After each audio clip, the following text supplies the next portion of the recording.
myself. I'm Gregory Mann. I'm the NASA Europe representative based out of Paris. I've been here for about 6 months. I'm still learning a lot of Paris.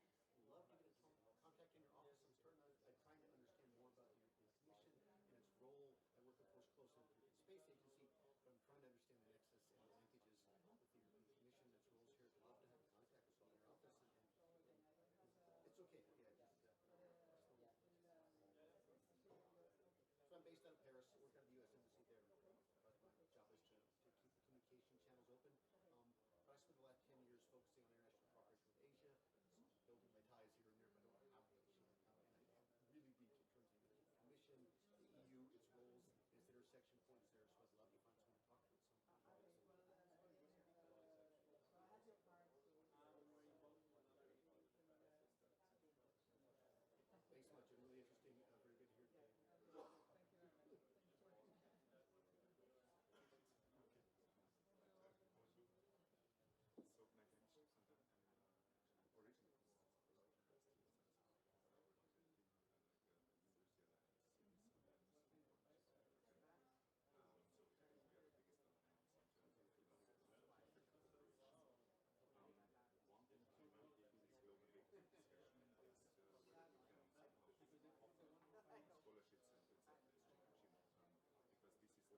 Ladies and gentlemen, may I please ask you to take a seat? We will convene shortly. Welcome, ladies and gentlemen, to our session on space exploration at this conference. My name is Lars Petzold. I'm the lead on exploration and science at the European Space Policy Institute, the leading think tank for space in Europe. And please, with me on stage, I have today a panel of very distinguished speakers, so a round of applause, and I would introduce all of you to stage. We have Didier Schmitt from ESA, we have Christian Feichtinger from the IAF, Dr. Muthusamy Arumugam from ISRO, Mariella Graziano from GMV, and Matthias Maurer from ESA. Please come to stage.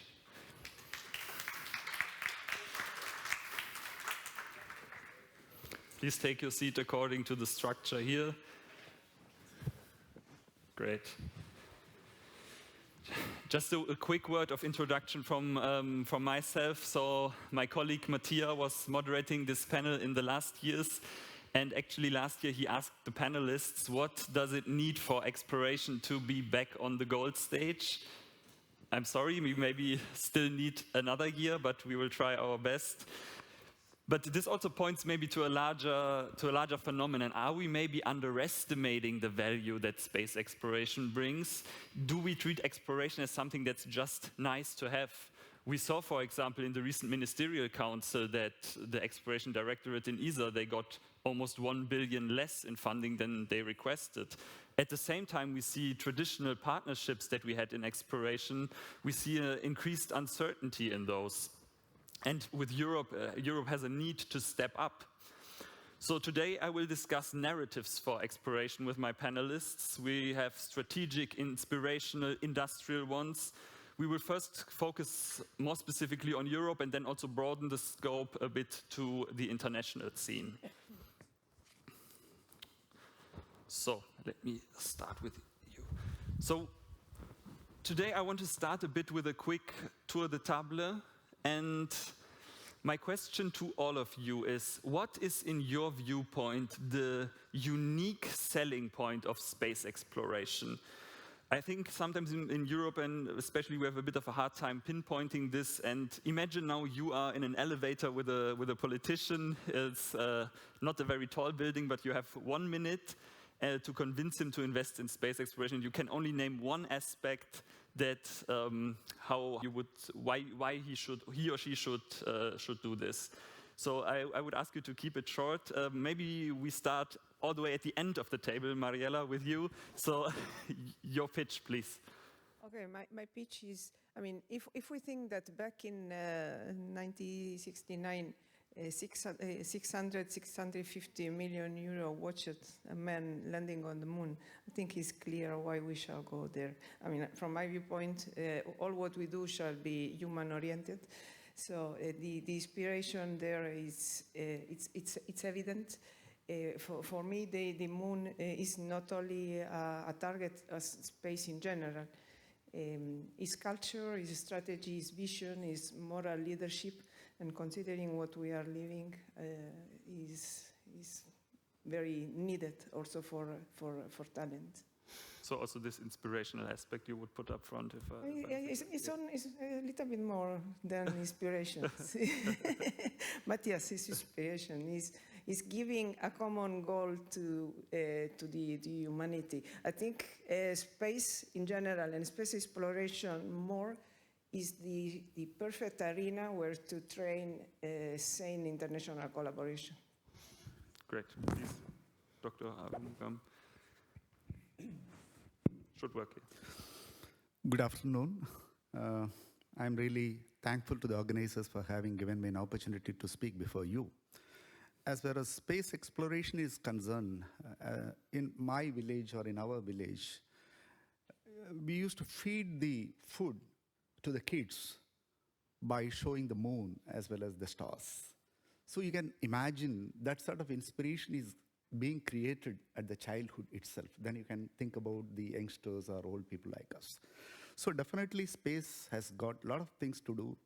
So you can say that the advancement of knowledge innovation. And as far as innovative technologies are concerned, now we are having very good communication system, we are having very good navigation system, and telemedicine, teleeducation, whatnot, we are able to improve in all the places. And one more important thing also, we should know our history of universe and whether there is any livelihood available in any other place other than Earth. That is also very important thing. And we are having the resources getting exhausted, so we have to find out, is it possible to use the resources elsewhere? And can we have a habitats elsewhere? This is what I just... Great, thanks. Christian. Well, good morning, and thank you very much for having me on this panel. I would need a very slow elevator or a very high building, because there are so many different reasons why to engage in space exploration. If you look a bit in the past, many countries have engaged in space exploration for prestige, for national image, for a national idea. There is also the aspect of space diplomacy. Space diplomacy has always been a very important aspect in political relations between countries, so that would be an argument. But if I had really only a short trip with a decision maker, I would join, of course, my colleagues here in the inspirational aspect which exploration has. And I mean, I'm very proud to sit next to an astronaut. I mean, who else would be more inspirational and be a better ambassador for spaceflight than astronauts? So inspiration. But then maybe let's go directly to the astronaut. Matthias, what would you say? Well, since everybody has already mentioned inspiration, I should not also repeat this one. I believe exploration is always linked to a bold ambition to do things that have not been done, do things that are difficult, that are hard. And once you do exploration, you turn your ambition into a capability. And capability is important to have industrial competitiveness. Didier, Yeah, I mean, at the end of the day, it boils down to being a space power or not being a space power. There's no space power without exploration. So the real question is, can we afford not to be on the picture today and tomorrow? So can we afford not having these guys in space? Can we afford having no Europeans on the moon when other nations will do that? It would be very awkward. It would be very detrimental also from let's say from a point of view where we have this negative attitude always to say, oh, we need to catch up. Yeah. And I mean, what to do is very difficult, of course. There is a parallel session on defense. I think there are more people there than here. So maybe we can change that in the future. So, but we can link the two actually at the end of the day. Yeah. And this is what the other nations are doing. They're linking exploration without even saying it to defense. Yeah. I think we have time for this also to go into that a bit more in depth later. But what I get also from the panelists is that the inspiration is really the key aspects that stands out to most of you, and I want to stay a bit on this. And please forgive me this question now, but as a fellow German, Matthias, I want to know, do you already know whether it will be you or Alexander Gerst flying? Well, all I know that is in Artemis 2 there are 4 astronauts, and there's not a European on there. But Europe already has secured 3 flights towards the moon, and I believe every European astronaut has the big dream to fly there. We are now at the beginning of this new era of moon exploration, and there will not only be 1 flight or 2 or 3 flights, there will be many flights. And so it's not really important who will be first, but important is that Europe is participating in moon exploration. I mean, in the end, whoever goes from Europe, do you think when we talk about the public perception of that moment of Europeans flying towards the moon, do you think this will be perceived as sort of Europe's Apollo moment, even though we are operating in an infrastructure that's maybe led by one of our partners, the United States?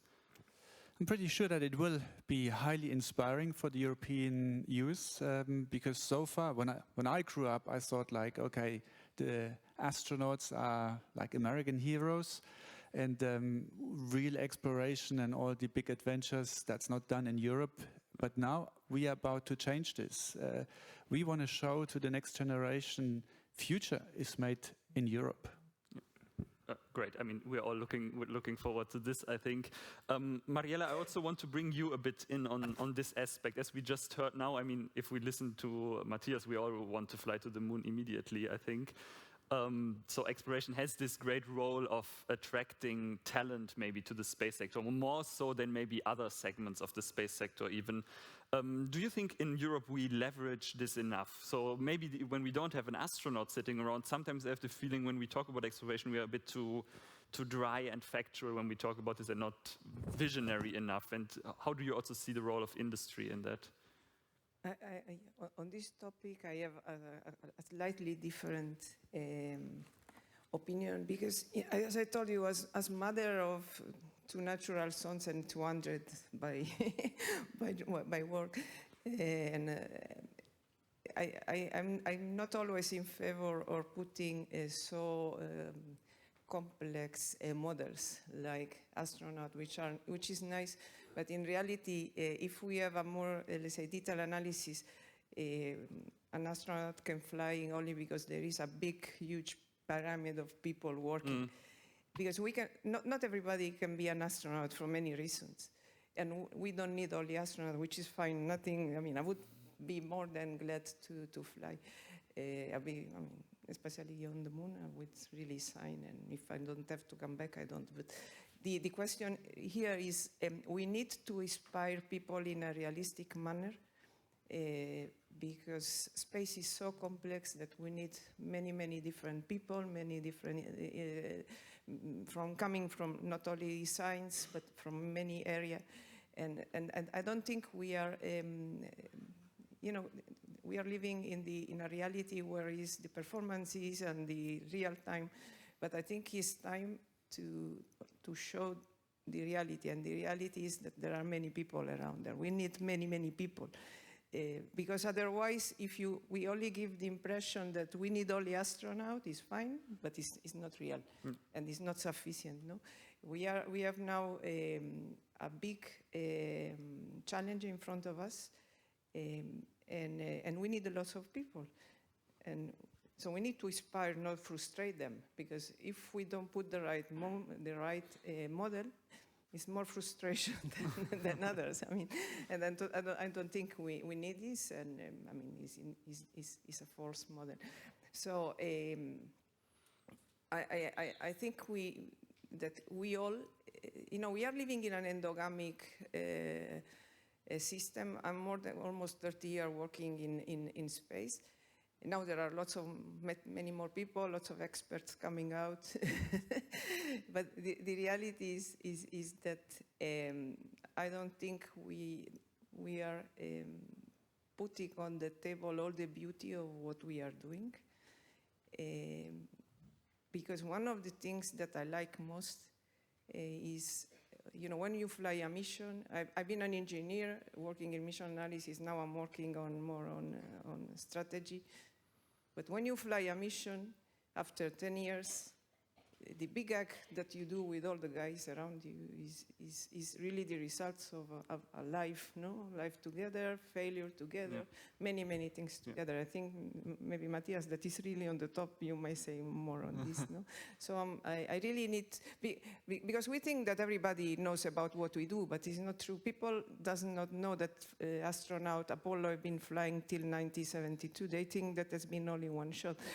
So there are many things that we give for granted, and it's not true. Yeah. So I think we need to work a little bit more. So exploration maybe also as an entry point for people getting attracted to the sector, but then there's of course much more to it. Yeah, but really showing the reality, because it's not only one person there. So a statement to remain more factual, maybe take it. I want to stay a bit on Europe and with you, Didier, and then maybe Christian also you can add. Of course, when we look at exploration in Europe, we have, of course, ESA with like this great heritage in exploration missions, also in cooperation. We see increasingly also national ambitions, maybe singling out here, maybe Italy, Luxembourg on space resources. There could potentially be a third pillar in Europe, and Commissioner Kubilius yesterday said European boots on the moon.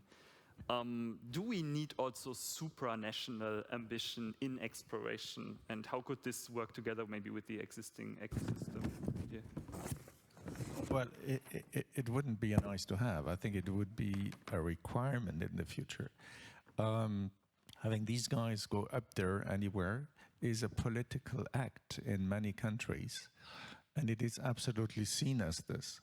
So for me, having a supranational like the EU body, obviously there is no many others, being engaged in exploration would make a lot of sense from both a political point of view, but also even from a technical point of view, because at a certain stage, ESA is here as a big R&D organization to make the firsts. And when there is a repetition, like for Earth observation, navigation, and of course telecoms and others to come, then there could be a shift towards the EU to take over the recurrent aspects, and so to say. And if we look at the post-ISS era, there will be recurrent flights, obviously, and this could be one of the possibilities. So ESA as the frontline developer, and as soon as it becomes operational, there is a possibility to shift. There are not many possibilities of growth potential in exploration in Europe. At ESA, we will have a limit, so to say, a plafond. And therefore, the growth potential for me is at the EU level, national as well. I have nothing against national initiatives. On the contrary, if they're aligned with what we want to do all together. So for me, it is a must. Problem, of course, framework program, 7 years, 3-4 years to prepare. So we have to have a good anticipation. So I'm glad that there have been some announcements, some wishes, I would say, by Commissioner and others. Now we have to see how to transform this and how to get exploration at the same level as the other topics within the Commission.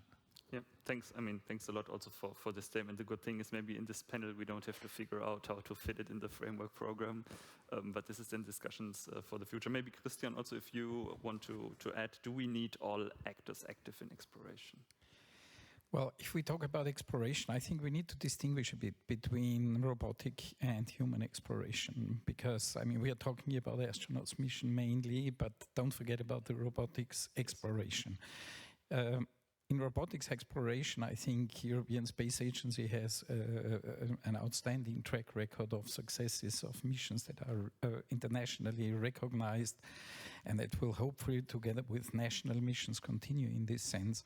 If you look into human spaceflight, and it was mentioned yesterday by the Director General of ESA, that it is not that that Europe does not have the human spaceflight capability, but nobody actually in Europe, or nobody, it is not even intended or wished to have. So that brings me immediately then to the question, what is the role of ESA in an international cooperation? In robotics, I think robotics exploration, ESA has always been in the lead of major missions where ESA and Europe was inviting international partners to join. In human spaceflight, in human exploration, ESA is a junior, or Europe is a junior cooperation partner. If you do not have really your own capabilities, if you are not really a strong even competitor, you will not be recognized as a trustworthy cooperation partner. I think this needs to be considered. Now, coming back to the question, how many pillars and how does that fit together in Europe? If you look at the international scene, you have, of course, the big space powers in exploration, but not only, of course, the US, China. India is ramping up now also with an autonomous human spaceflight program. And these space powers have the advantage that it is one nation. Yes. Europe is not one nation, that's the problem. So to find really a consolidated thrive towards human exploration is very difficult. Of course, one can say the more pillars we have, the better it is. And if the EU has a role in there, fine, but they should not lead to any further fragmentation, duplication, but rather see, is there anywhere where we can find complementary added value? So, and I think Didier has mentioned some ideas in this direction. Yeah, I mean, especially the term of fragmentation, we heard a lot also yesterday in the head of agencies panel that this is something we should avoid, and then maybe that's also something to consider for exploration in the future. But Christian, you mentioned something very important, that we have like increasingly new actors in exploration, and I'm very happy that we have a representative from India here today. India has like really great ambitions, let's say, in human spaceflight especially. This, of course, also, as we know, exploration is inherently also about cooperation. Your ambitions also open up the room for new partnerships. So my question would be twofold. First off, what does India look for in a partner in space exploration? And also, do you have any sense how India balances maybe, on one hand, the need for cooperation in exploration, and at the other hand, in developing autonomous capabilities? Of course, thank you for this question. So, as far as India is concerned, you know very well, our Prime Minister of India has given a very clear roadmap, and Indian Space Research Organization also has made a very clear roadmap. The Gaganyaan program, we already started, so for which we should have a unified launch vehicle, that is the next generation launch vehicle we are planning. And unlike in the earlier launch vehicle, we have a single unified engine for that actually. And as far as that engine is concerned, the mass production plays a role. So for which certainly we require the participation of the global industries and global partnership, certainly. We have already floated the expression of interest, and we have seen some partners. And there are a lot of avenues are getting opened up. I'm sure that we'll be able to have very good partnership with all over India. And with these Indian partnerships, they'll have global participation also along with the Indian partners. So this is what we expect at least. And there what we expect is basically, early days we used to give our own material. After qualification of the material, we used to give to them for this fabrication and manufacturing. But right now the approach is going to be different. Starting from the material to final testing and qualification, we expect the industries to provide as a module for ready to launch. This is approach we are going to follow. So I'm sure there are a lot of avenues in these aspects. And another important thing is basically, this will enable the industries to gear up for this mass production. And as far as India is concerned, we have the culture of enabling the industries, empowering the industries, supporting the industries, and hand-holding these industries. This is what we do that. So that way, I'm sure that we'll be able to have a success story in our future missions. Well, that's great to hear, maybe also great opportunity. Mariella, maybe also, if you hear this new avenue for partnerships, maybe I think in general we can say that European industry has benefited greatly in the past from partnerships in exploration, if we take the ISS, for example. So do you see new partnerships also as a way for industry to hedge against, let's say, more unstable transatlantic relationship? I mean, talking about partnership at industrial level in space exploration is a little bit tricky. It's not so easy because normally those things are done at institutional level. So in my opinion, space exploration, for many reasons, and some of them already addressed before, it shall be done in international collaboration. Space is very complex. The spaces where we want to go are very limited. We all want to go in the same place, and we need to be realistic also in this. And it's very expensive, by the way. Said this, international collaboration is different from, in my opinion, international dependency, which is our mistake many times. Yeah. I think, I mean, being politically incorrect, people that knows me that knows that I'm not so politically correct. Being this, the reality in space exploration, because of this, let's say, powerful or space power facets. From one side, we talk about exploration, but in reality, there is this political reason that makes things very complex, together also with the need of budget. No? So I think in Europe we need a common action, a common exploration action, and it shall be proportional to our capability, financial capabilities. The technological capability, I have no doubts that we have it. We have some limitation in budget, but you know, I was born in the middle of nowhere, and my grandmother always told me, you have to do things proportional to what we have. And space exploration, you can be ambitious even if you don't do big stuff.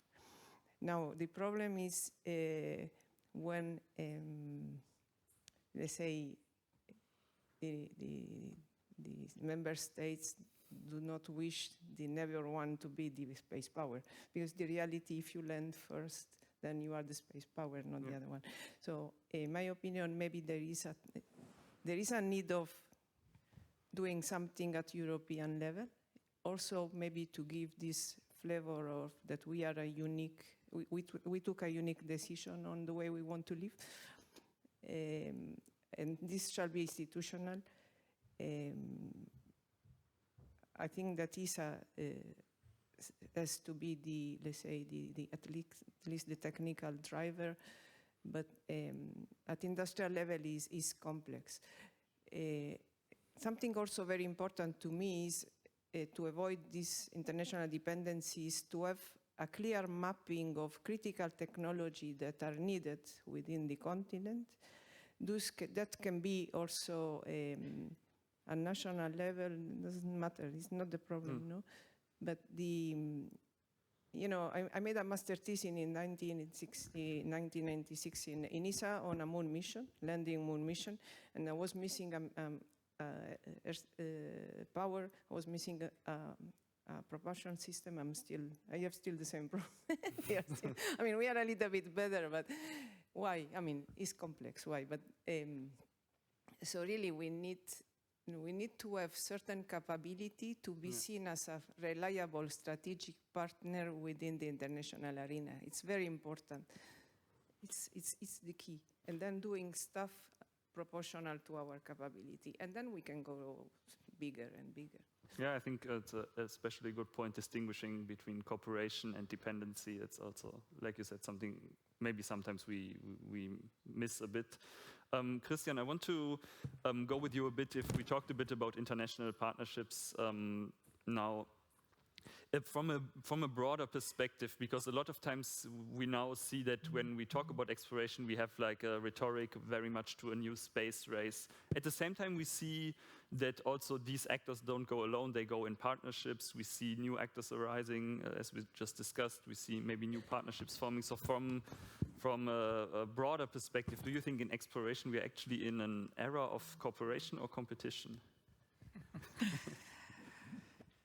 Well, competition is actually the driver that speeds up technological advancement, but cooperation makes it possible. So if you look at this, of course, both are most probably true. We are, in a certain sense, in a space race. If you look, I mean, Moon is now the focus. The two main space powers, US and China, are competing here with bold programs, with the Artemis program, and on the Chinese side with the Chang'e program, but also with the International Lunar Research Station. And these space powers are inviting practically the whole world to join. And we see a tendency also from the International Astronautical Federation, the participation of emerging space actors to join in one or the other program. There are also some countries that are clever enough to join both of them. Why do they do that? I think we have mentioned this because it's important for national prestige, but also inspiration. Look what the UAE on a very short term has built up their human spaceflight program, and what effect that had to the youth in the country. But then, of course, if we would not have this opportunity of space cooperation, space exploration, specifically human space exploration, would be limited to, well, 3 nations, maybe 4 soon, with India. And I think this is, of course, the big value also which we have, that countries that cannot afford to build up their own human spaceflight capabilities can be part of something that has the biggest inspirational power ever, sending even their own astronauts, which you see everywhere. In many emerging countries, they don't have the financial means to build up rockets, to build spaceships, but to do a selection of astronauts and buy a flight for an astronaut, and by doing so, inspiring the whole nation. I think this is something which is very valuable. So coming back to the question, are we in a space race? Yes, we are, I think. But this is also an opportunity for the worldwide community to join cooperations. The sad thing is that Europe is rather in the situation of a junior partner there and not in the driver's seat. Well, now we talked about very, very big, broad questions: international cooperation, international competition, space races. I want to also, for the last third of the panel, switch the gears maybe a bit and talk about technological and industrial benefits. Matthias, you're a material scientist, actually. And can you give us a concrete example maybe of an experiment you did on the ISS that really concretely benefits innovation, industrial capacity in Europe? Well, we do a lot of research on the ISS, and so everything basically aims at improving science and the results here, our life on Earth. So one example of one experiment I did in space was, for example, that I had to mix concrete in space. It's not a very typical experiment or task that you would expect from an astronaut. The background is concrete production on Earth creates around 7% of CO2, which is a gas that is one of the main drivers for climate change. The entire aerospace sector, so rockets and planes, contribute with only, but it's still a lot, 2% of the CO2 emission. So that's why the scientists thought, like, okay, if we can improve the CO2 emissions by looking at concrete, it's a building material that's all around us, then we have a much larger impact. And so usually you want to improve such a material in a computer simulation, but for concrete it's not possible because you have a demixing phenomena, and so you cannot yet simulate it to a high quality. And so that led to space experiments, because in zero gravity you have no demixing of components like water, gravel, cement powder, and other stuff that you add in there.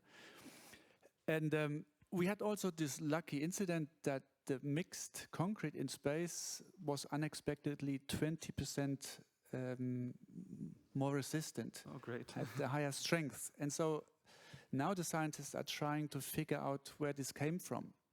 And imagine 20% higher strength of concrete means you need to actually put 20% less in, 20% reduction of CO2. So with this one experiment, you could already save so much CO2 as the entire emissions of the aerospace sector produces per year. That has a large potential of an industrial benefit. Well, thanks for this very concrete example, if I might say, in this case. But there are plenty of more experiments coming. I mean, we are doing bioresearch, all like development of new pharmaceuticals in space, looking also into organoids, maybe in the future, in a decade, having organs like tailor-made for people who need a replacement organ, producing this one in space. And so for a post-ISS station, actually companies in the US are already looking heavily into these research objectives. And I was very pleased to read now that we also have a European company, as announced in Davos, that is planning to have this tailored research on a post-ISS mission. Yeah, I think these are things that are oftentimes also greatly underestimated. I want to come to you again, Dr. Arumugam. If you see also these benefits that, for example, Europe gets from the international space stations that we just heard about and what is also planned for the future, how in India do you try to leverage human space flight specifically for technological or industrial benefits also on Earth? Yeah, it's a good question, of course. As I have already mentioned that we have got a clear roadmap for the human space flight program. So that means in 2035, we'd like to have our own Bharati Antariksha space station. And 2040, we'd like to have the man on moon. So we are already working for an engine, unified engine, and some reusable capabilities also. We have an ambition to have this engine developed, tested within a short span of around 7 years. And I'm sure we'll be able to do that. And one more thing what I would like to say is, as far as human space flight program is concerned, people used to think that the stringency in the quality, but what we work on is basically the reliability more than the stringency. So based on the reliability, we used to define the design and we used to go for the safety margin. And accordingly, we start from the raw material to the manufacturing. And the next important thing is, when you talk about these things, we should have a reliable quality and cheaper, faster, and reliable things. So another important thing in the case of manufacturing is the 3D printing.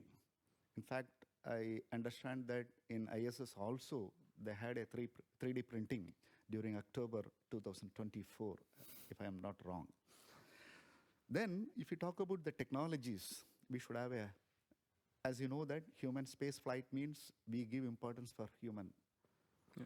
That is a prime importance. So that means the abort criteria has to be demonstrated at different stages of the flight. The next thing is the robust and the reliable space transportation system. Then third one is basically the crew module, which has got a lot of propulsions, and the environmental control systems. That is the heart of the system when you talk about the human space flight. In fact, that we develop our own, and we are under the process of testing. Once that is over, then we'll be able to declare that. Anyway, we have an ambitious program of 2027 with human space flight program. And next thing is the re-entry. That is very, very important. So then the parachute, whatever we are going to use, that should have the highest reliability and the thermal protection system. So apart from all these things, actually, we have a lot of areas like sensors, AI, all these areas, actually, we expect the industrial cooperation and industrial partnership. So I'm sure this human space flight program is not only ambitious program for India, but also for the global partners. This is what I would like to envisage. Well, yeah, thanks a lot for this input. I think we touched upon many very interesting topics today already. International partnerships, technological spillovers, talent, inspiration, maybe that's the one we touched mostly upon. But Didier, I want to maybe have like a last question also to you. You mentioned something in the beginning that exploration is a pillar of space power, and that in the end maybe exploration is a sort of a power projection. Are we still completely, have we understood this completely in Europe is maybe my first question. And then if we understand this, what does this actually mean then for European ambition in space exploration, if we take this as a premise? It's an interesting question that has many ramifications. The problem is always, what is Europe in the first place? So let me wind back a little bit. In November 23, there was a political summit, yes, which has decided on two things. One is that Europe should now go ahead to have a cargo to station up and down, not like the ATV before, which was only up. That's already a first step. We wanted to push much more to also start studying the crew vehicle, but that was not agreed at that time. And the second one, they asked for a strategy for exploration for Europe, which we delivered. It's called Explore 2040. You can find it on the internet. It's still 100% valid, despite all the turmoils I don't want to name, since early 2024. So the main message there was more European autonomy, more self-determination, that we decide what we want to do and we do it. Now, of course, then the question is, what for? What is the autonomy for? What do we want to achieve? And this we're back to what I said before. We have an issue with the narrative. In the US and in China, it's very easy. Just need to say, I want to dominate. So that's the policy, official policy for the two countries, if we can simplify. But it's not even a simplification. It's written like this in the US policy. We don't have this. As Europeans say, oh, we need to dominate the world, God knows what. So once you don't have this high level, one sentence, you don't need an elevator pitch of 1 minute in the US, it's one sentence. We don't have this. So, and therefore we debated about all the reasons we should still do exploration, but we don't have this high level. And again, coming back to the EU, this could be the level that we need at the EU. ESA is not a political organization. As I said, it's a top-level R&D organization. And when it comes to, let's say, politics, so to say, we always go immediately back to national politics, so to say. And therefore, we need to have a supranational message, so to say. So for me, this is insurmontable. We absolutely need to have this. So having said this, in the meantime, we absolutely need to prepare the capabilities. It's quite strange how people have no good perception of the complexity and the budgets needed. Yesterday I was sitting next to somebody and he asked me, what is the top thing ESA is now doing in exploration in the next years? I said, well, maybe the top thing is to land on the moon with our Argonaut lander. The next question was immediately, oh, how many people will you have on board? Oops, okay, let's rewind a little bit. Hopefully you have no one on board. So it is a cargo vehicle that will be able to land 1.5 tons of cargo. Then the question is, what for? The what for in the beginning was to embed this into the Artemis architecture. Now there's a little bit of turmoil in the Artemis architecture. So what we will be doing, the first mission will be 100% European, with European payloads, science-oriented and really exploration, environment, monitoring, surface rovers, and so on and so forth. The same is true also for Mars. The next step after ExoMars, we want to land more precisely on Mars. We have to do robotics as much as we do human research to prepare the human step. And the same in LEO. So we need to prepare the capabilities so that when time comes, when the political willingness is ripe, we are not 10 years or more behind. Yeah. Mariella, you mentioned critical technologies. If tomorrow we want to heavy land on Mars, we don't have the engines. It will take at least 10 years. So, and this is why we need to have demo missions which prefigure a scaling possibility in case there is the hope for a political decision higher up and maybe EU level. Thanks a lot for this statement. I think we touched upon many very interesting topics, maybe with the political one overarching all of them.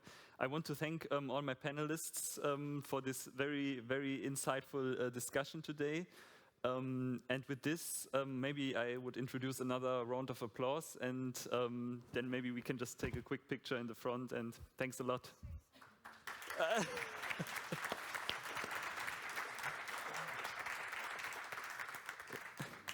Thanks.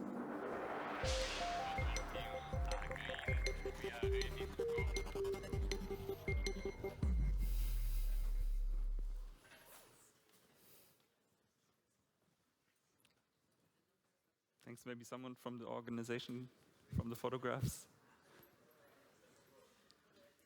Oh, we have no one around. Yeah, perfect.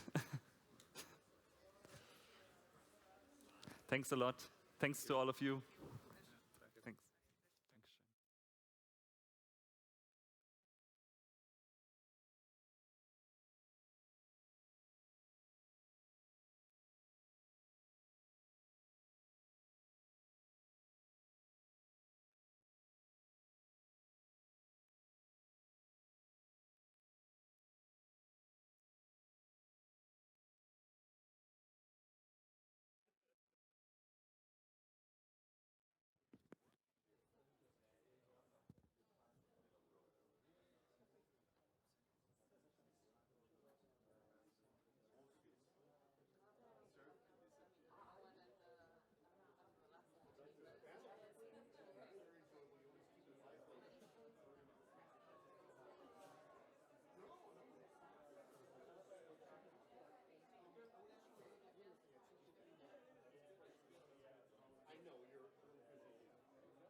Dankeschön.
Tricky here. I'm okay. Oh, are you okay? Can you maybe just check the glasses? No.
Hello? Oh, yes. Ladies and gentlemen, we would like to start. We arranged all the practical stuff. I would like to welcome you to our session today, Setting Priorities for Space Research and Innovation in the Next Funding Cycle. My name is Dobreva-Nielsen. I'm representing the Bavarian Aerospace and Space Cluster Bavaria, and I'm very happy to welcome you to this session with so great panelists. We have prepared a bit of a combination of contributions for you, and I'm very pleased to start our session with Manuel Heitor. Manuel, thank you very much for taking the time to join us. Manuel is chair of the expert group of the Interim Evaluation of Horizon Europe. And before introducing all the other panelists, I would like to give the floor to Manuel to make a speech and set the scene for our discussion, and then we will continue. Thank you very much, Manuel. Daniela, thank you so much, and thank you so much to all of you for attending this conference and for with this unique panel. Let me also give a special thanks to the organizers for bringing together over 2,000 people, and a very special thank to Joel that have started this conference 18 years ago, as most of you do remember, in an annual context.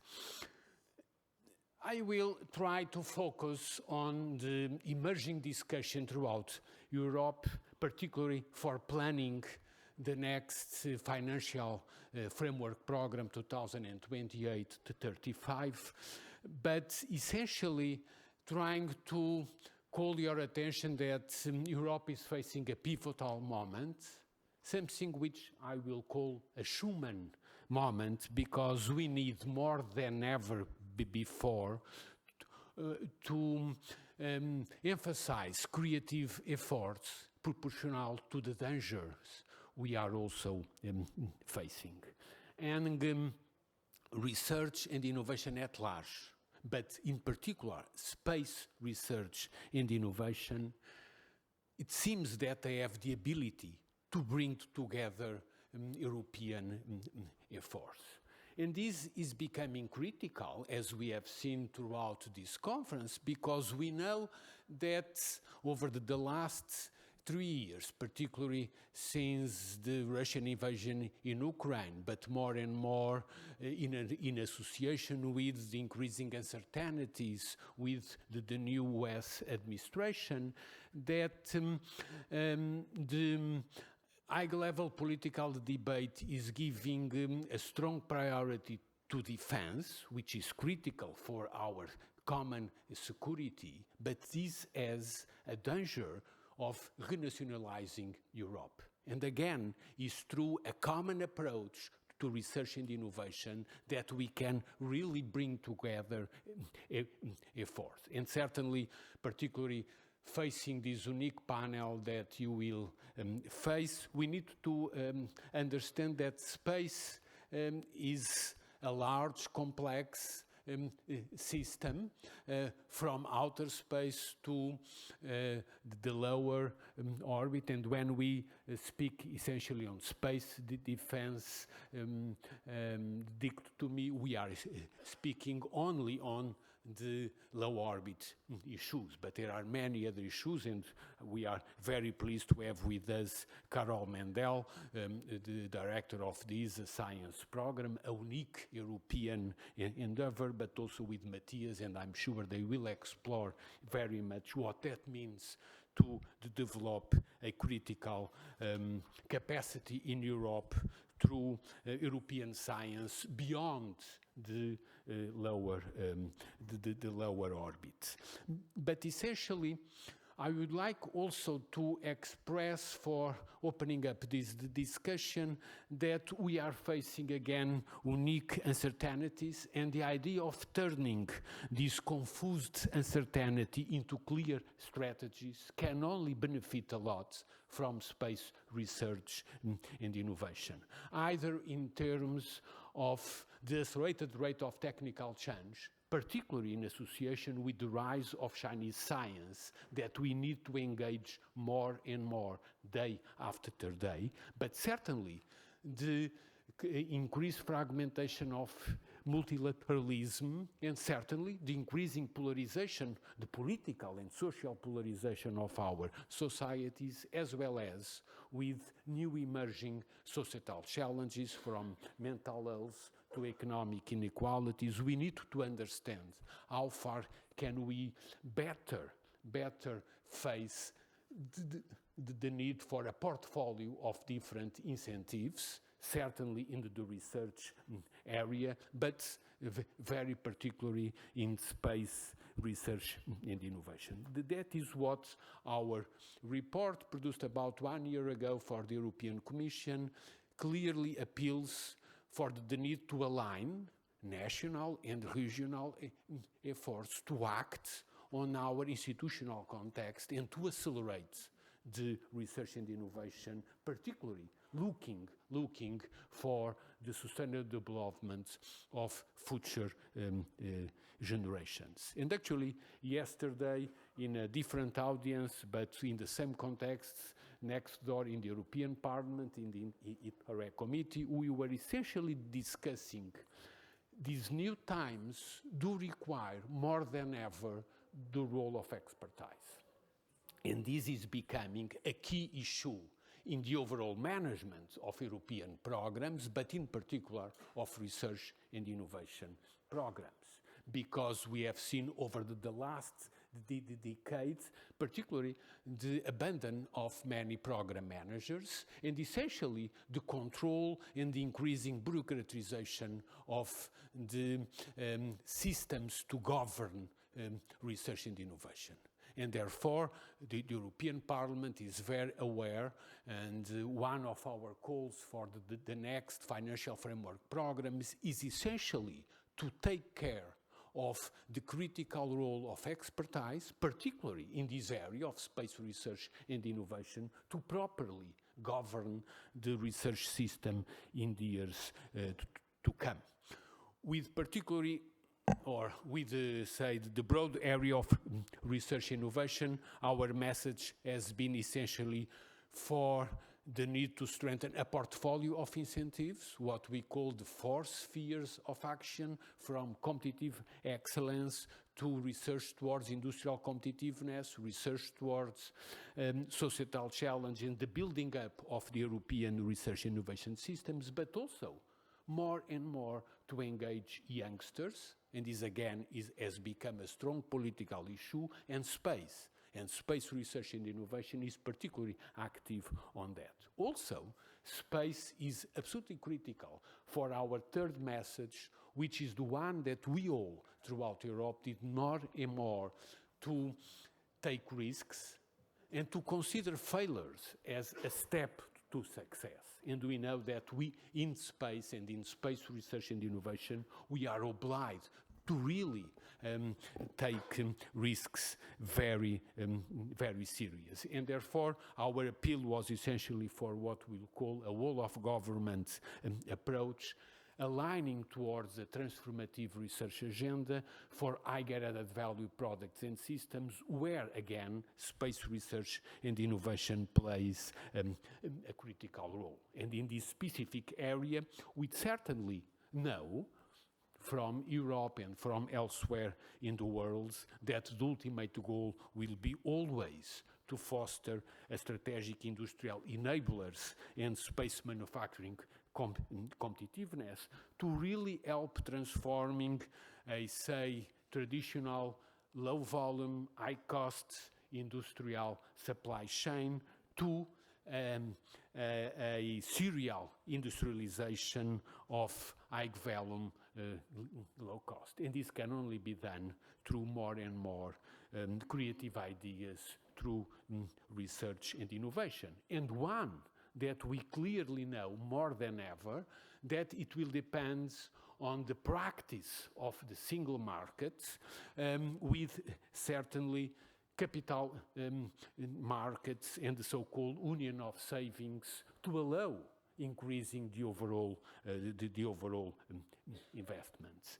A lot of discussions throughout Europe rely on the so-called gap of innovation, but I keep arguing that what we have is a gap of investment, and we need really to face this, and therefore really understand how far can we really take seriously debt and consider the way we address risks by producing high added value products and systems. And again, space research and innovation appears here very critical. But we are also facing, for the goods, a very interesting scenario where strengthening capacities, particularly in space, through the Next Generation EU, so-called recovery and resilience funds over the last 5 years, have dramatically changed research and innovation capacity in many areas of Europe, from Portugal, Spain, Italy, Greece, Poland, Finland, and now we have a new capacity that more than ever we need to federate at an European level, and I'm sure that the panel will also address these contexts. And I will argue, as clearly expressed in our reports, that we need European public procurement, so-called innovation procurement, to make it happen, particularly in areas like space innovation, where certainly the building up of the European capacity, either through the recovery funds, outside you see the example of the Atlantic constellation as one clear example, but now the need to federate these with all the other constellations have been appeared do require the necessary European innovation procurement to make it happen in the coming decade. And this is a unique challenge for all of us Europeans. But let me conclude by the opportunity.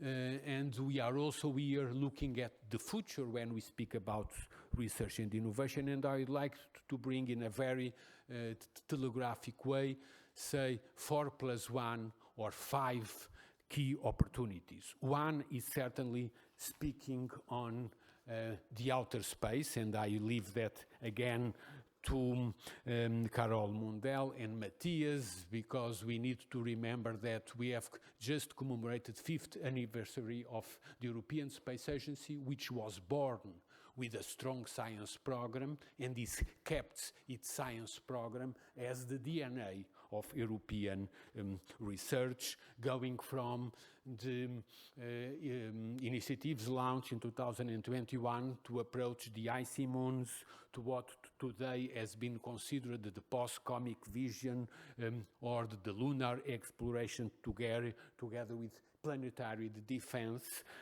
involving a large breadth of skills from astrobiology to astrophysics, and that is certainly an opportunity that we need to preserve and always strengthen. But going to the low orbit issues and more the unique opportunity for bringing together space and defense, I will find also 4 other key opportunities.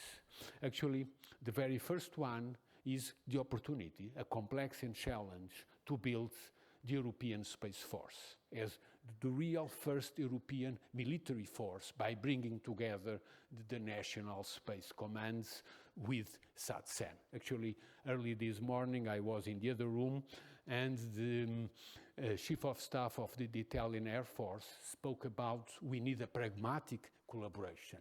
Just before, the 4 key commanders of the space commands in Germany, France, Italy, and Spain were speaking essentially about the challenging of collaboration. And this is a challenge which certainly do require a strong research and innovation component. My second point is again coming back to the portfolio of incentives and the complexity of understanding research and innovation, and therefore more than ever we need to sustain a bottom-up approach to science and research and combine it with the top-down approaches. And therefore the idea of aligning in the future financial framework program Horizon Europe for bottom-up research, with the space program and the European Competitiveness Fund for bottom-up, for top-down industrial policy, and more the cohesion funds for regional capacity building is becoming a critical issue. How better align and how better mobilize the European space and community to understand the portfolio of incentives we need, and if in fact we need more and more fundamental science, we also need more and more industrial policy to fill up a complex supply chain, which will be critical to create the value that will sustain the need for increased investments. And therefore, I will argue also that part of that will come always from bottom-up research, but part will require a clear observation and monitoring of what I call a roadmap of critical technologies and systems. And speaking on critical technologies and capacities, I'm speaking certainly on AI-enhanced intelligence, surveillance, and reconnaissance, but also in orbit operations and mobility, which will be always critical for any type of operation in this area. And today we have also listened earlier this morning on quantum scores, space connectivity, but also energy resilience and contested space logistics, which are areas that need to be strengthened throughout Europe, together with the autonomy to access space.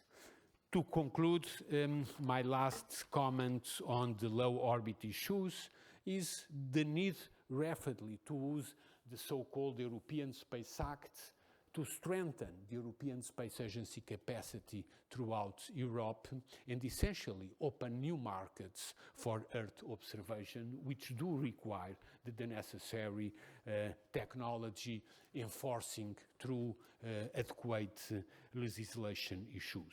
But these, among many others, will be certainly addressed properly by the unique panel you have in front of you. Thank you very much, Daniela.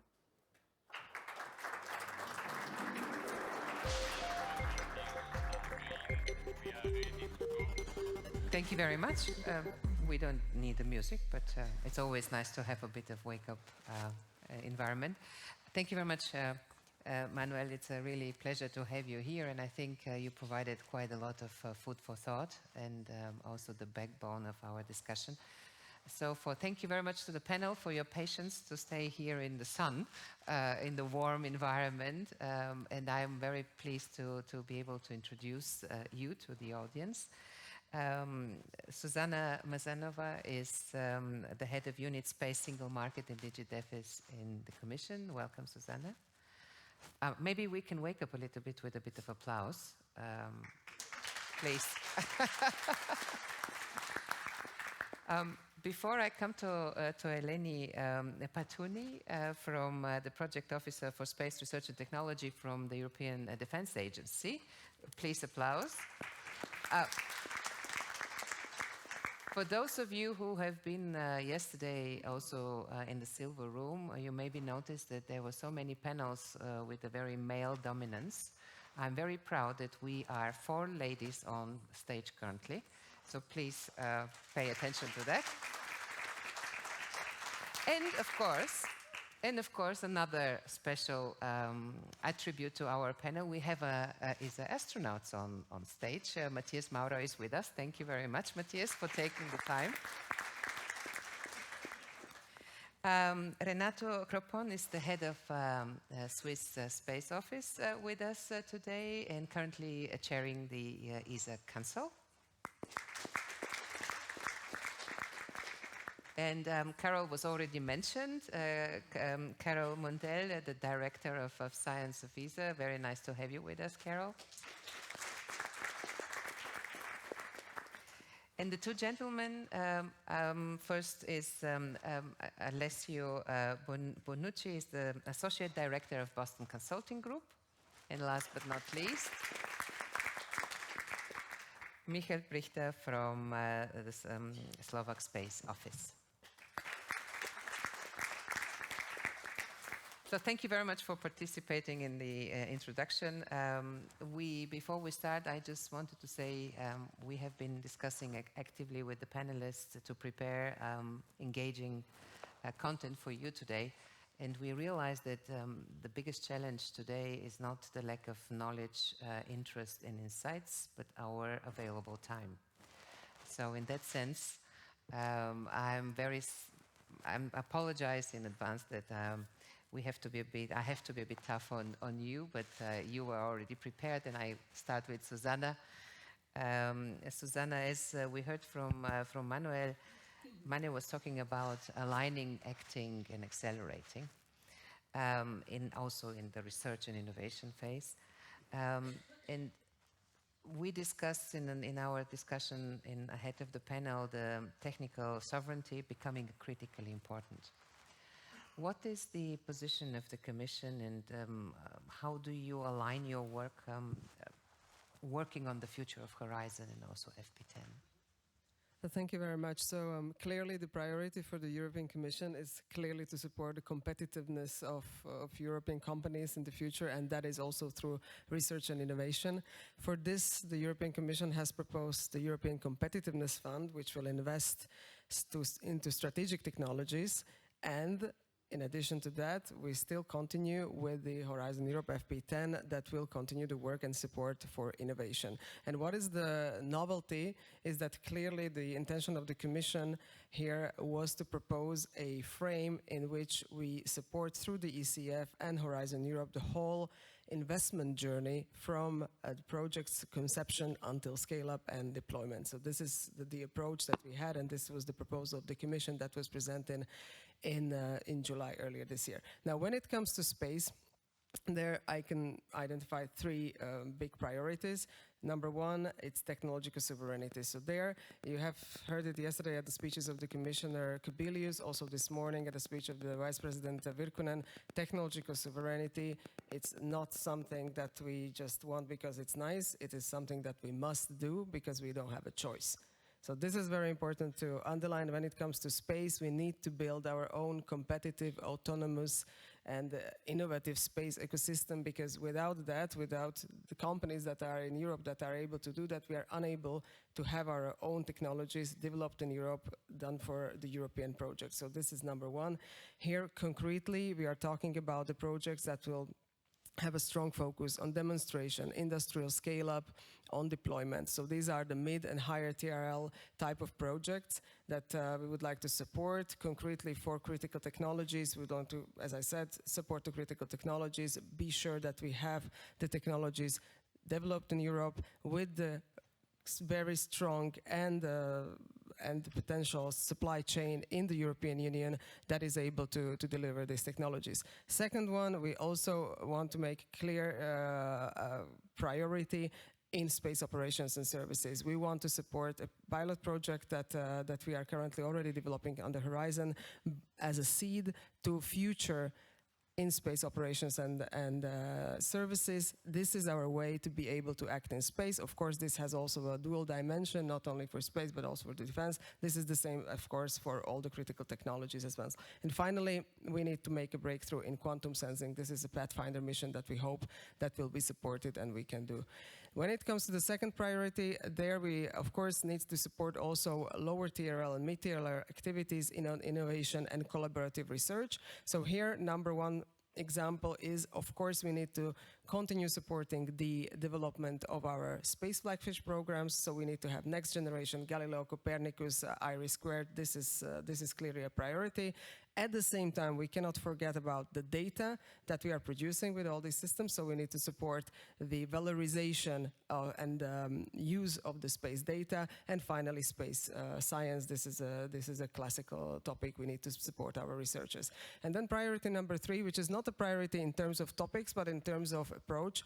There we definitely need to focus on cooperation and co-creation, and for this the industry's role and role of academia and research organizations is very important. The Commission is really looking forward to receive feedback for what we are doing and how can we shape the priorities for research. So that's important to have really evidence-based feedback from the industry, from the academia, to be sure that we are doing and investing into research which is impactful and makes a difference. So that's an introductory remark from my side. Thank you very much, Zuzana. I think you covered quite well the different aspects. I'm taking the last priority that you meant, cooperation, and I'm coming to Eleni. In the current geopolitical situation, it's obvious that also for RNI, we cannot continue only focusing on civil and scientific cases. We are also working, all of us, towards integration with defense topics. You are representing the European Defense Agency in the working group on space and work closely with quite a lot of space stakeholders. What are your views on what Zuzana mentioned, but also can you share some examples that can also practically give a bit of an insight of how collaboration works already? Yes, thank you for the question. So first I would like briefly to position, let's say, the work of EDA and why our role is important. As Kubilius said yesterday, in Europe at this moment we are becoming stronger. However, we risk to become more fragmented. And that is why our role in EDA is very important, because we are the home of the member states.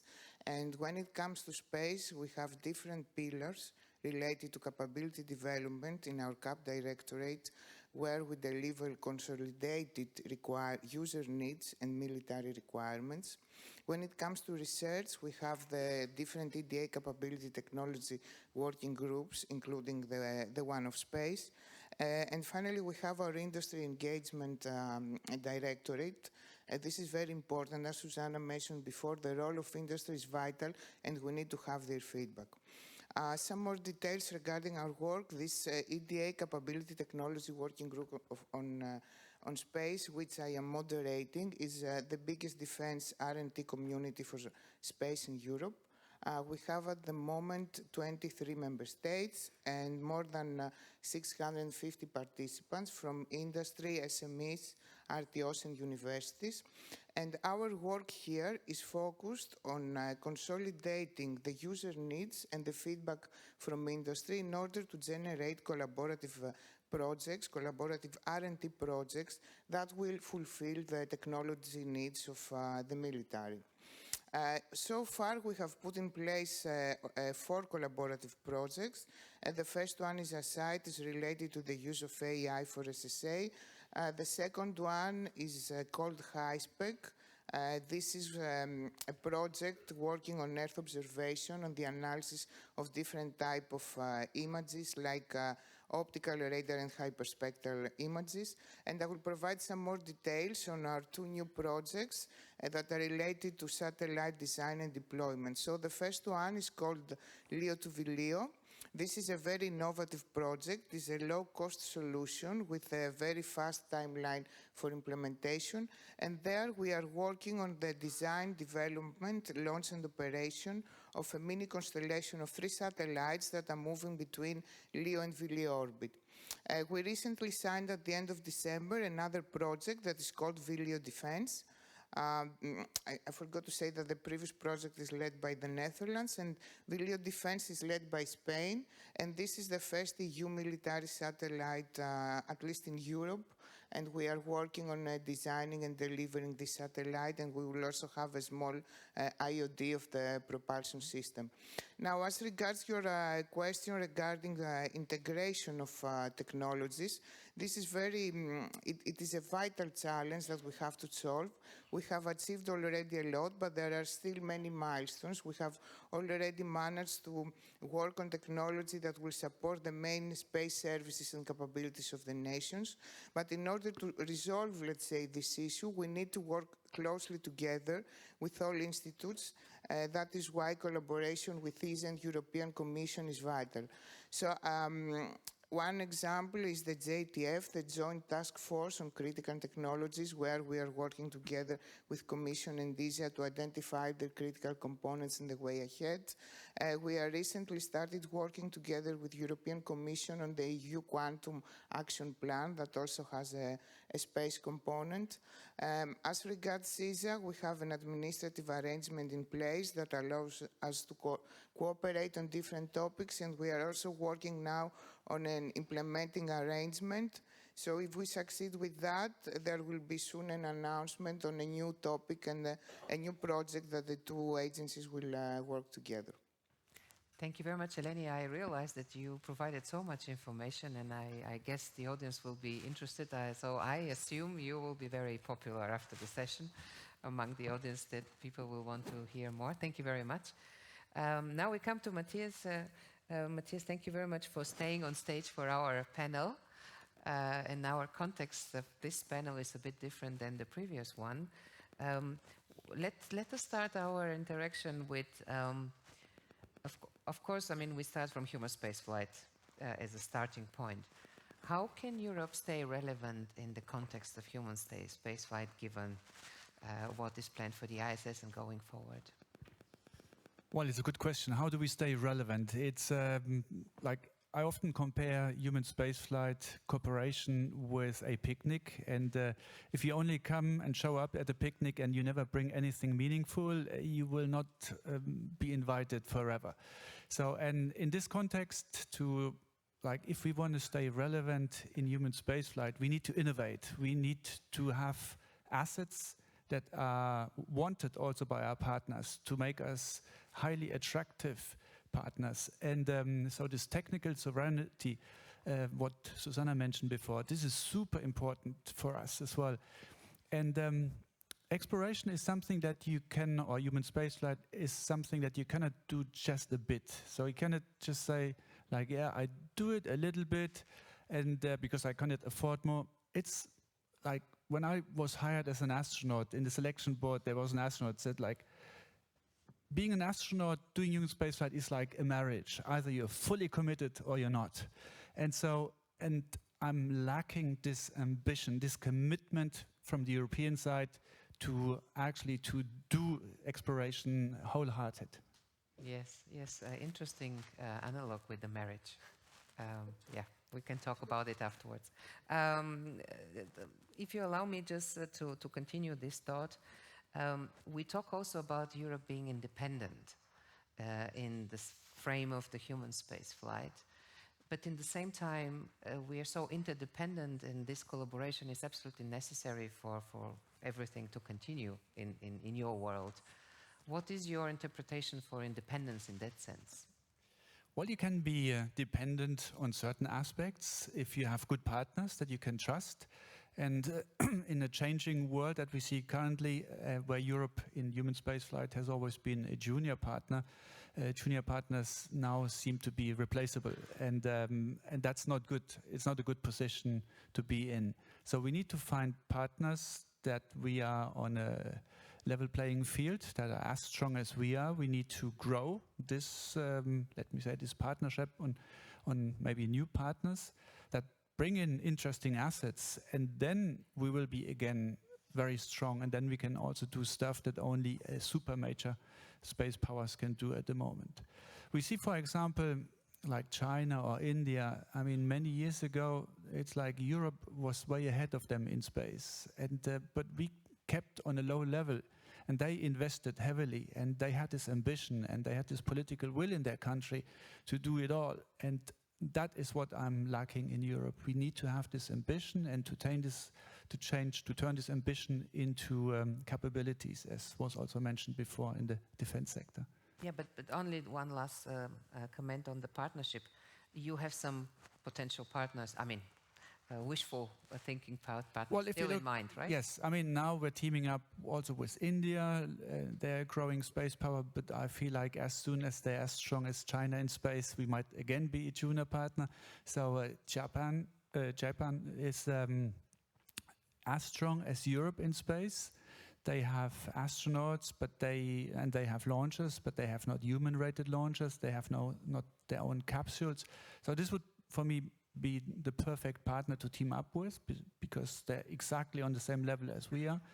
But also in Europe, I see, for example, Turkey on the horizon. They are very ambitious and they're a strong NATO partner. Why don't we have Turkey contributing more to our European space plans? And then, like, we all get stronger. And the stronger we are, the more budget we have available. And then the more we can actually realize stuff. Yes, yes. Thank you very much for this intervention. Renato, we discussed the specific situation of Switzerland also in terms of private companies or private capital supporting R&I traditionally in different domains. I'm just wondering, how do you see this connection between our interest in developing the LEO economy going forward with a commercial touch, with a link with R&I on the way there, from your perspective and your experience? Thank you very much for the question. I think we're at a key point. I mean, we heard it throughout the conference. Launch costs are coming down, so we had a factor of 10 the last 10 years. We're going to probably another factor of 10 in the next 10 years. So we're at the moment where the access to space is becoming more and more affordable, and this is lowering the entry barriers. And on the Swiss side, we're observing how does our industry more mature. I'm not saying that the space industry is not mature, but the one who has investment outside of the public sector, how is that working? And we see that 2/3 of the investments are coming from the industry itself. That means they're generating enough revenue on their side to fund their R&D. And I think when we look at the investment gap we have now between Europe and other regions, it should be, of course, one target, and I'm hearing very well what everybody is saying. We have to increase the investments into space from the public side, but we should not neglect the private side and the opportunities we could generate. And I'm a bit also looking at Matthias. We also had some discussions on that well before the panel, is how do we create new opportunities, new markets. Today, of course, if you look at the space market, there's a big chunk is communication, a big chunk is navigation. How do we create the new markets, and how can Europe be one of the leaders in these new markets? If we manage to decouple the public funding from that, I think we could be very good, because we have a very successful industry, we have successful entrepreneurs, and that would really give us an opportunity. Yes, thank you very much, Renato. Carole, now Manuel was very kind to mention this strong scientific background of ESA that developed. Commercialization is, of course, also an area where ESA is making a serious advancement. Coming back to your field of competence and experience now with ESA, tell us a little bit your understanding of scientific excellence in the context of our discussion, in the context of future funding cycles, new priorities, connection with potentially with defense. Yeah, absolutely. And I think, Manuel, thank you for your comments. The excellence of the ESA science program is outstanding. We are a global leader. It's a major European asset. And I think for me, as Director of Science, I've now nearly been in post for 3 years. I've been through my first ministerial conference in November. And for the first time in 30 years, with our member states, we achieved the first budget uplift for the science program. And the reason that that is significant is because it's a vote of confidence from each and every one of our 23 member states. The science program is a mandatory program, so every member state, when you join ESA, you are enrolled in this program. And what that does for me as Director of Science, as a strategic leader and manager of that program, is first of all, it's a hellish hard job to get 23 countries to agree. But it creates the environment for the conversations where I have to understand each and every country's national priorities, and then together we have to build something that each and every one of them sees their priorities in our program, but not in a nationalistic way, in a way where the whole is greater than the sum of the parts.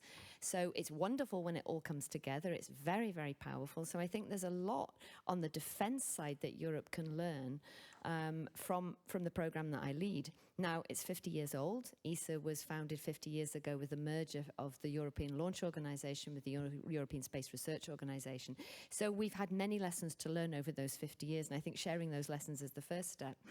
The other thing I would say that within the role that I've done over the last 3 years I've learned is that when scientists talk about the frontier science, the big questions that we try to answer with our flagship missions, young people, old people, everybody, the whole of society is hugely inspired.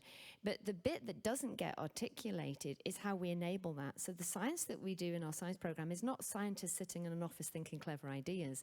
It's invention of new technologies. It's implementation of those technologies in the most hostile regions of the universe. And that also has to be done within budget caps. So my missions are designed to cost. I do not have open-ended budgets. It can't cost as much as a scientist might like it to cost. What that means is we have to have, and we do have, incredibly competitive industry. And through that organic collaboration across the ecosystem, and I think the key word to take away from this session today is ecosystem. How do we enable the right ecosystem, the flow across that ecosystem, our small, our medium, our enterprises, our large system integrators? And through the science program, because it is mandatory, because each country needs to see its return on investment, but in a genuine way, not just me passing back some, if you like, fake money to create an institute to say I've ticked the box, but genuinely through industrial competition, through scientific competition, as Manuel said, that bottom up, to deliver the strategic vision and a rolling 10-year operational business plan, the right level of investment, but implemented in the right way. So yes, it's money, but it's money coming into the systems and the principles by which we run those systems. My final point, I picked up your word of bureaucratization.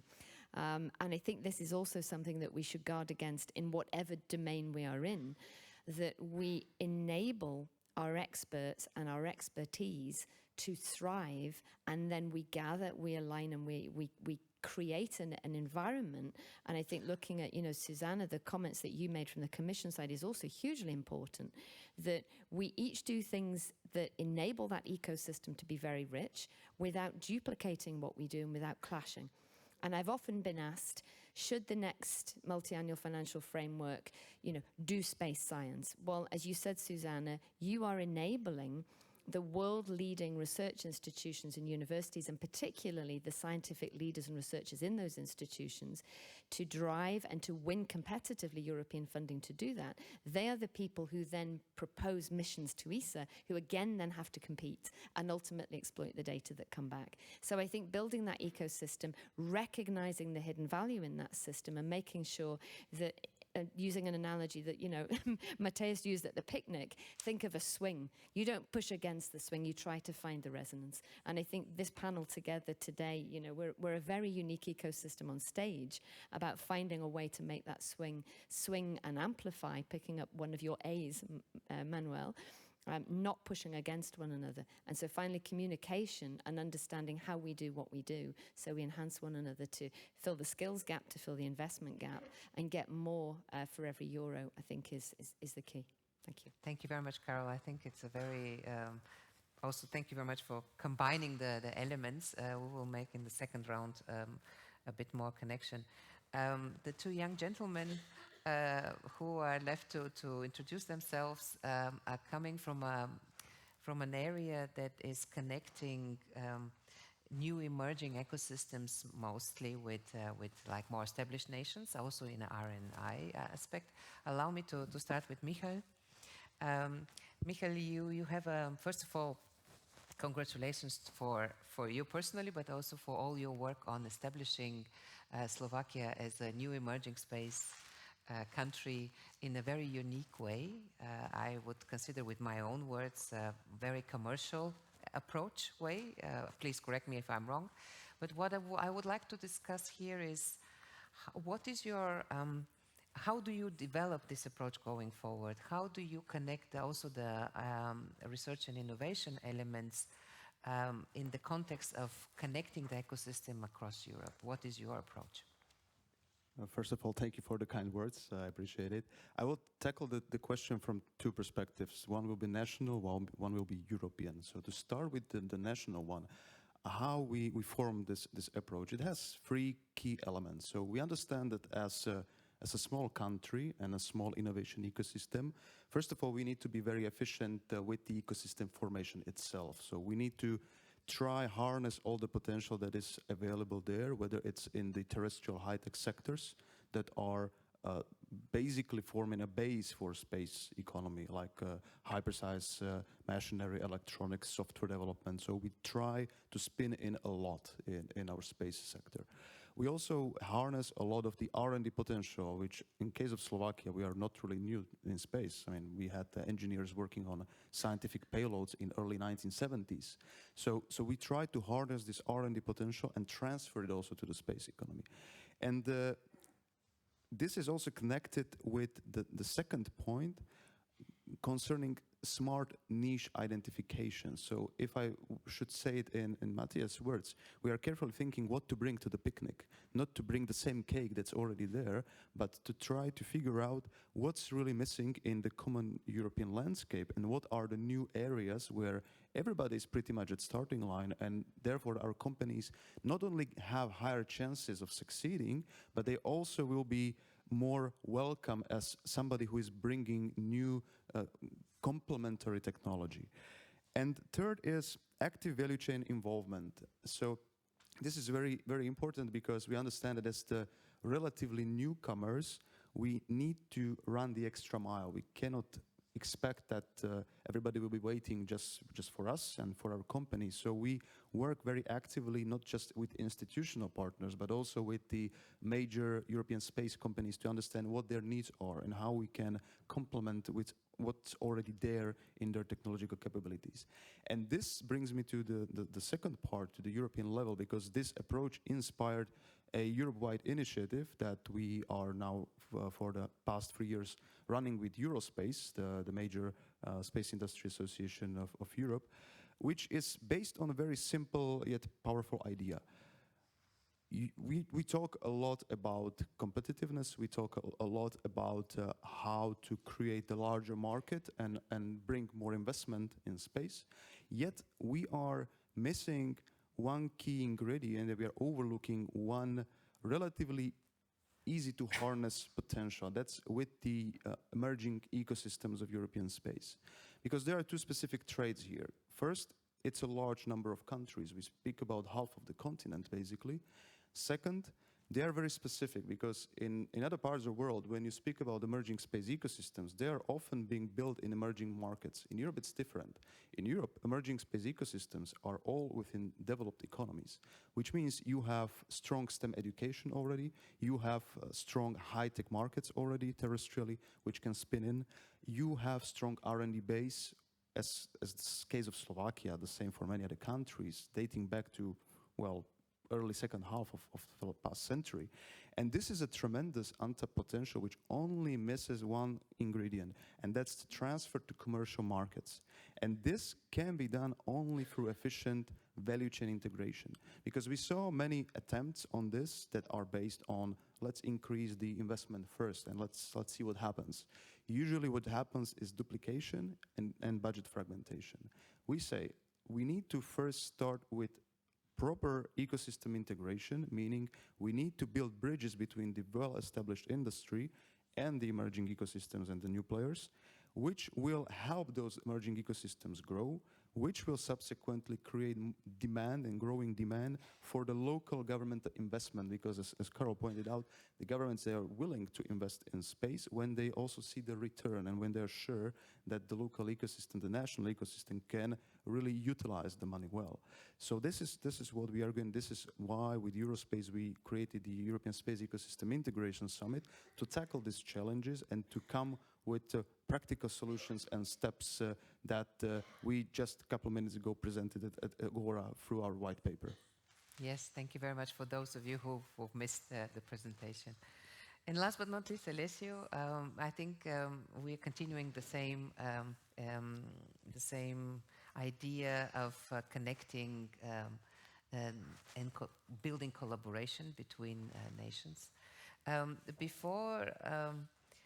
we start with the topic.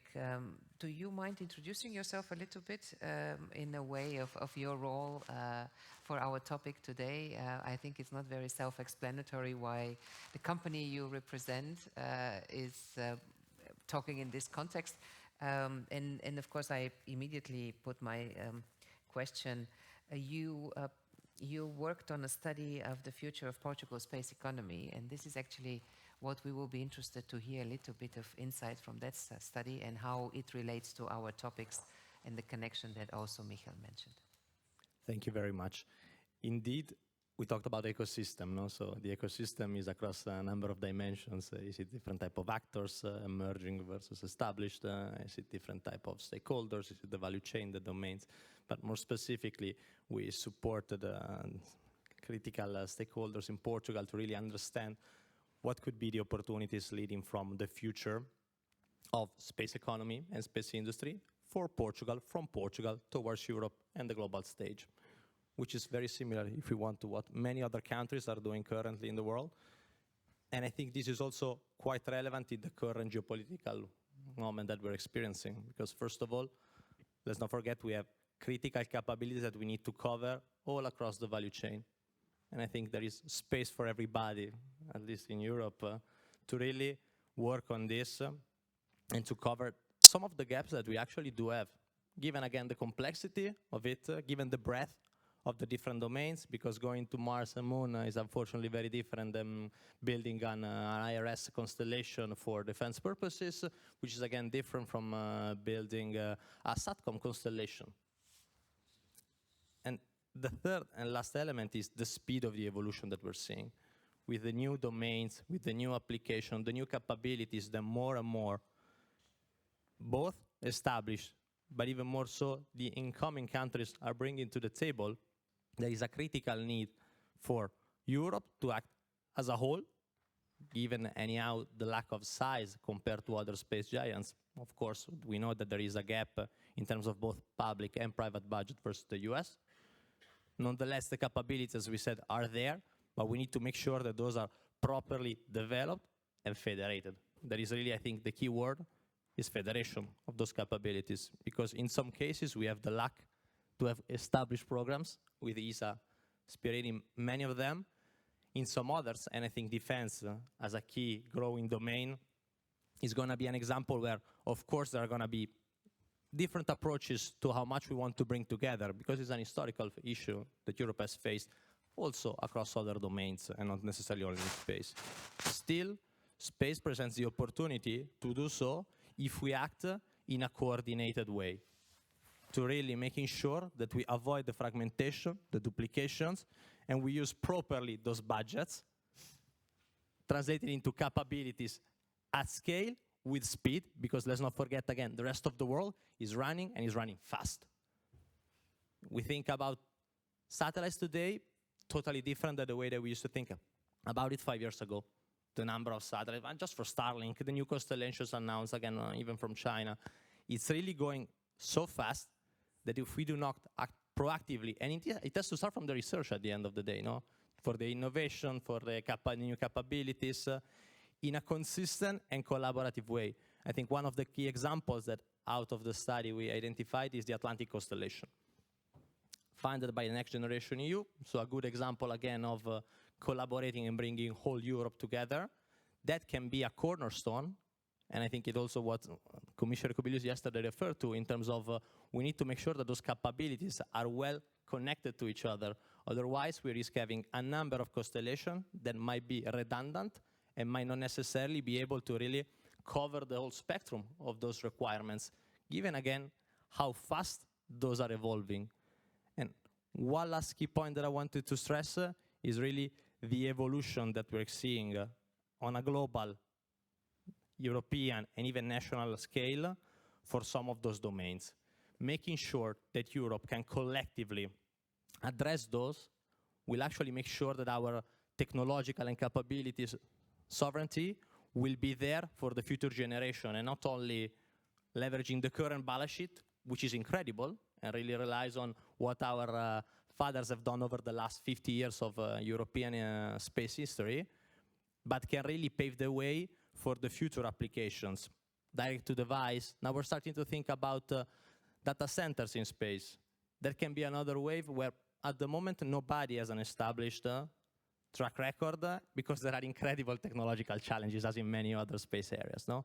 How can we make sure that we address them proactively, collectively, in a very cost-efficient way? Because then at the end of the day, it's really about how do we make sure that those money are translated into those capabilities quickly. Thank you. Yes, thank you very much, Alessio. So, Manuel, in line with your thoughts in the beginning, how do you see the different elements that our panelists shared? Maybe in a very short reflection, if I may.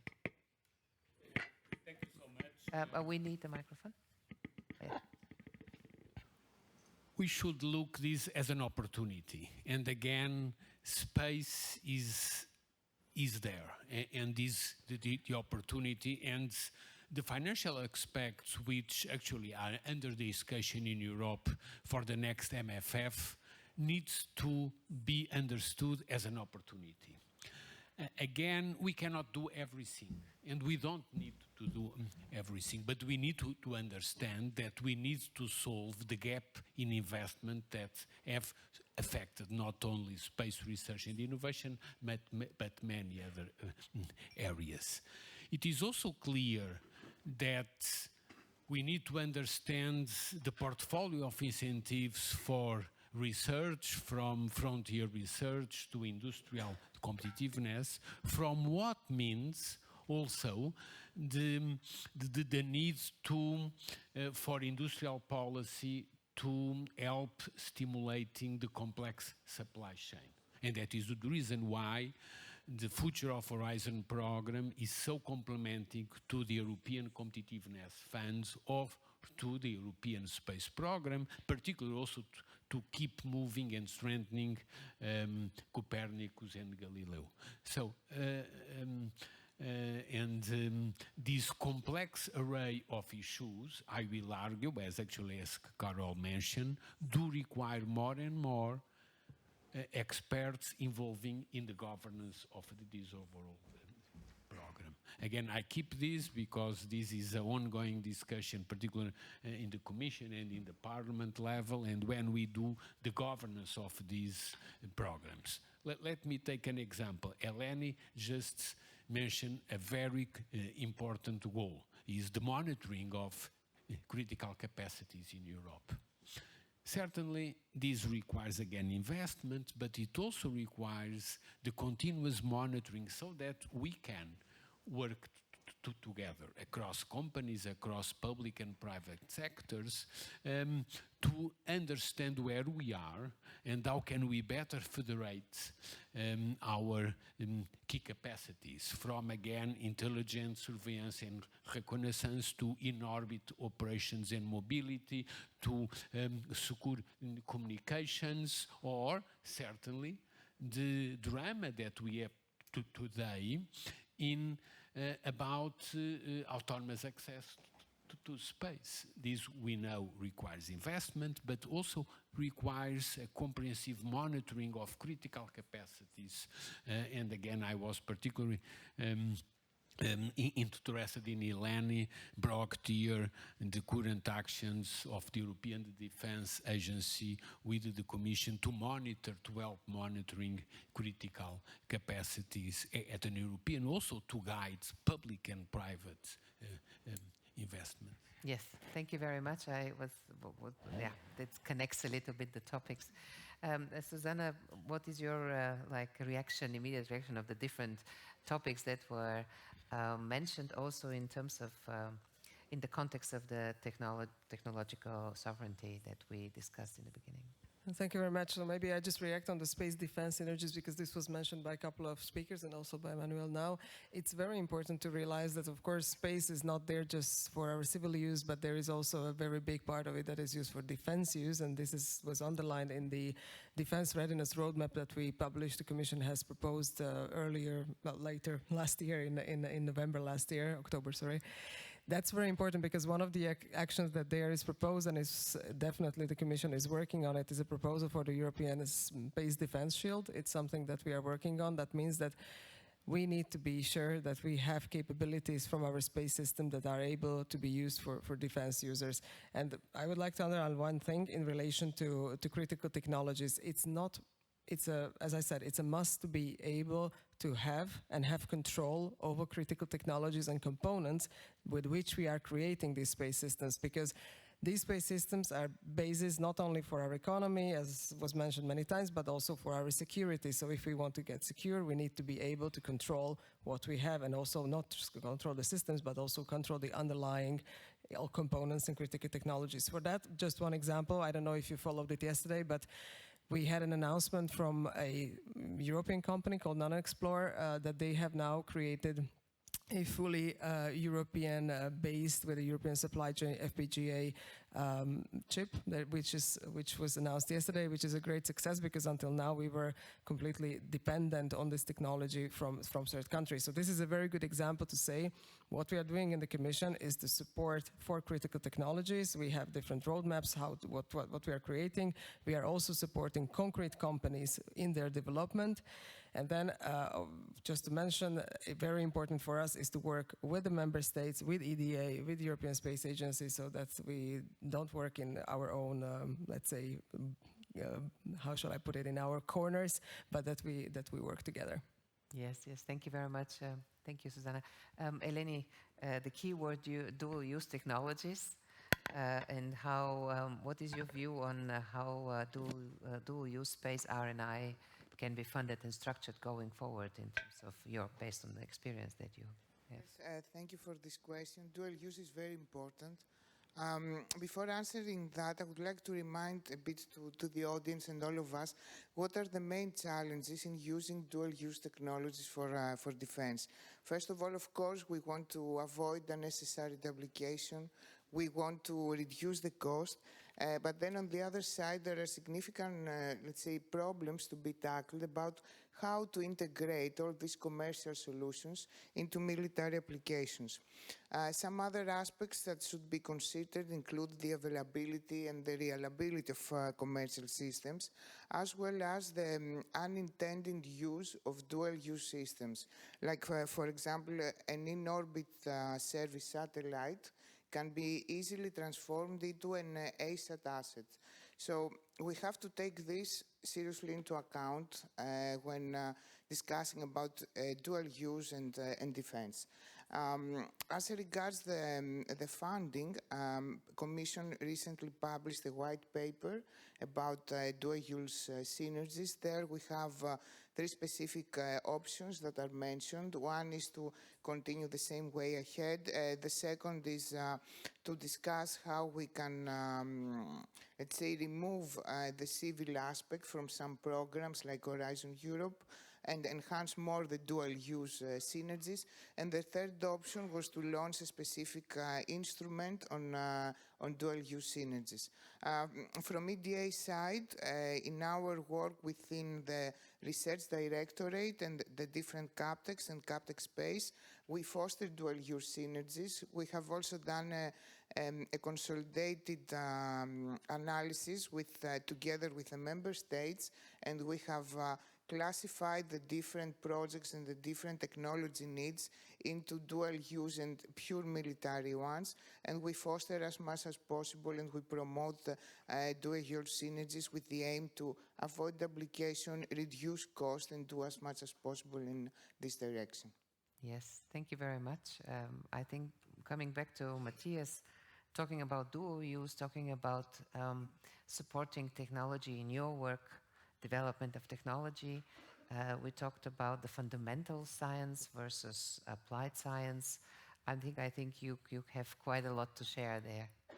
Yes, so it's as we just talked about the dual use, I believe we should also look more into civil technology that has been developed maybe for automotive purposes.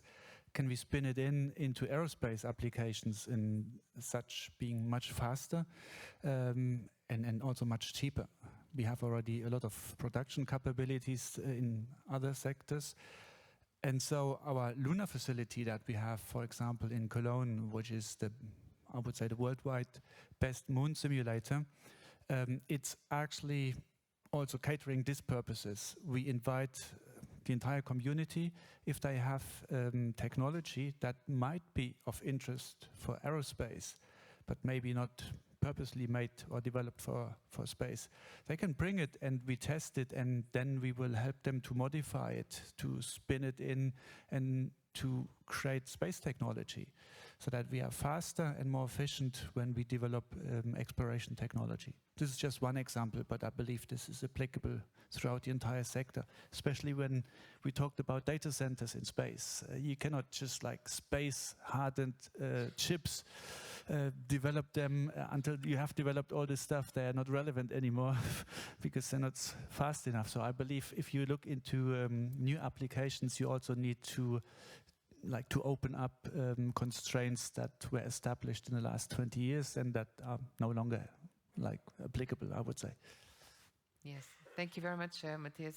I'm conscious of time. Otherwise, I have additional questions to you and to the other panelists. But Renato, coming back to you, out of your experience also in your role of chairing the Council of ESA, you have, of course, these two cats currently. We talked about relevance. We talked about staying relevant in many different aspects. How do you see this in the context of our discussion? I mean, Europe, when we look at the situation today, Europe is leading in various domains. I mean, in navigation, we have one of the leading navigation systems, Copernicus, and so on. Now, what we have to be very mindful for the future, because there is a lot of talk about autonomy, security, and so on. One of the reasons why we're leading is because our industry is exposed to a global competition. So the more we close up Europe, the less competitive our industry will become in the future. And I think this is really something we have to consider and try really to go into an ecosystem, to boundary conditions where competition is still on, where, let's say, the benchmark is a global benchmark and not just Europeans against Europeans. I think that will be essential for the future. Yes, yes. Thank you very much, Renato. Carole, some reflection to the topics from your perspective, and also I know that the topic of collaboration, you mentioned it already, is close to your heart. Any reflections? I'm afraid we don't have so much time. We can continue speaking long. Maybe let me make sort of 3 quick points. Collaboration and competition are 2 sides of the same coin. Our scientists compete globally. Our companies are competitive globally, as Renato said. We collaborate with the European Science Programme as European Space Agency Science Programme as an example. We're a strong agency because of that collaboration and coordination across our 23 member states. And then we are a partner of choice on the global stage. So we are one of the biggest world-leading space science programs. NASA's the biggest by budget. We've always had well-aligned programs, but our missions are world-leading and unique. I think I just wanted to touch more broadly. It goes beyond my directorate, but this November's ESA Ministerial was, of course, the most successful in the history of our agency. It was historic for the whole agency. And just talking, the comments that we've heard about systems of systems, our Director General has made that comment very strongly, I think, at this conference, that, of course, each member state, every country across Europe is very keen and ambitious to do something in space, but space is a huge domain. Joseph made this case very compellingly to the ministers that European investment in total in space, our market share has gone down over the last 5 years, and he made that case compellingly, and with support from Renato as chair of council. The ministers took that and they listened and they put the money in. But still, the scale is small compared to China, compared to the US, compared to other emerging nations. I believe we have the ecosystem. We need the investment. We need it to, push in the right amplified way. We shouldn't duplicate, but it's also good to have that sovereign supply chain because we do not know what the geopolitical uncertainties will be. My missions, I don't develop the supply chain for FPGAs, but I'm very, very pleased to know that if my missions need an FPGA, I know I'll be able to get one and I won't suddenly have to postpone a mission, or a company that is supplying something says I'm not going to be able to supply this because now I've got a block in the geopolitical climate. And I think last but not least, there's something about values. And when we speak to young people and we're looking at some of the very difficult political challenges that our politicians and our ministers are facing across all of our countries. You know, I now live in Spain, but I come from a Brexit country. So, you know, that was a democratic process. You can have an opinion on that either way, but it's a very difficult time for the UK, in my opinion. And I think that that's not a closed door yet. So across Europe, we have the right values. We need to be able to enable our citizens to live safely, securely, and with inspiration for next generations to know that they can come and develop their lives and their careers in a safe and sustainable way. And when we talk about the nature of the universe, our place in it, that inspires, and then we can deliver pragmatically. Thank you. Yes, thank you very much. So I'm afraid here our timer is telling us that we have to wrap up. Gentlemen, how do you reflect what was said, and also in the context of your messages? Maybe, Michal, to start with you. Yes, so I think that the several messages were present across the panels for several times. So, for example, avoiding duplication, global benchmark competitiveness, and increasing investment, need in increasing investment. I think this is something that we can all agree on. In the context of what I was mentioning regarding the initiative we're running with Eurospace, there are several points that we believe that when they are tackled correctly, we can improve systematically and significantly the impact the emerging ecosystems have on European space. And that's a structural collaboration framework, because what we see missing often is the pragmatic contact between the emerging ecosystem and the large players that can facilitate more efficiently collaboration building, and also knowing well what are the competitiveness gaps or the technology gaps that needs to be filled in the existing value chains.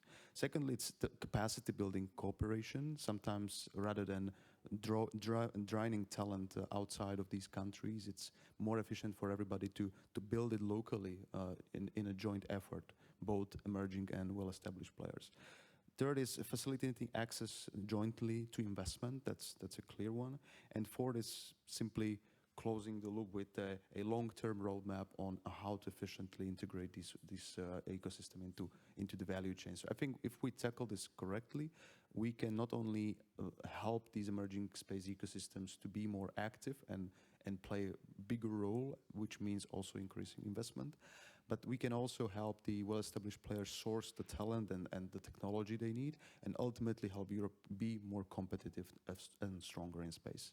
Yeah, very good final words. Thank you very much, Michal. Alessio, you have the final words. I would just build on that to really stress the need for cooperation in a very strategic way. Given some of the elements require significant time to develop, to address, to relocalize, or to collaborate, it's critical to have this long-term strategic thinking in a way that we make sure that this federation of capabilities is also resilient, which I think is a critical word that we will need to add maybe to the mix today.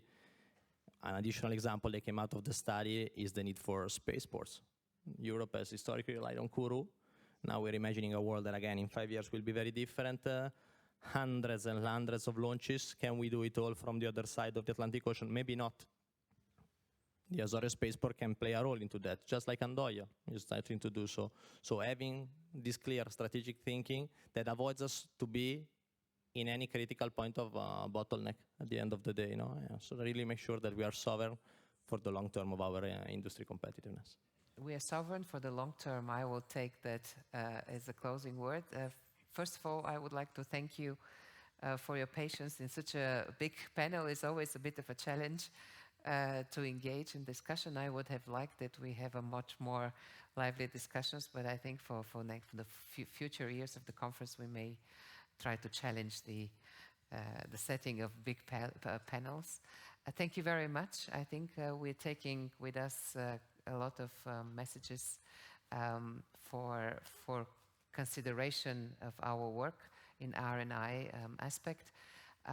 Please, a round of applause for my panelists. Thank you very much. And before we say goodbye, I would like to ask you to make a picture. Emir, would you please make a picture of everybody quickly? I hope we can maybe come a bit together. Yes. Can you catch us all? Yes.